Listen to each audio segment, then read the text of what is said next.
Welcome to the Banker Lamp. Please enjoy the video. In this video, I will explain how to remove a Jaguar XF battery. First, ensure your vehicle is completely off and the parking brake is set. Safety is paramount, so wear gloves and eye protection. You'll need a 10mm wrench and possibly a battery terminal brush. Having these items ready will make the process smoother and safer for you. The battery in your Jaguar XF is usually found in the trunk, often beneath a cover or floor panel. Once located, identify the negative terminal, which is marked with a minus sign. Using your 10mm wrench, loosen the nut on the negative terminal. Gently pull the cable off and ensure it cannot accidentally reconnect to the battery. With the negative cable safely disconnected, move to the positive terminal, marked with a plus sign. Loosen its nut with the 10mm wrench and carefully remove the cable.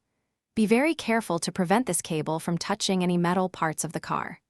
Finally, locate and remove the battery hold-down clamp or strap that secures the battery in place. Now that all connections and the hold-down are removed, you can carefully lift the battery out of its tray. Remember, car batteries are quite heavy, so lift with your legs, not your back. Take your time and ensure you have a good grip. Before installing a new battery, it's a good idea to clean the battery tray and terminal connectors for optimal performance. Thanks for watching. If this was helpful, leave a like and consider subscribing. See you next time.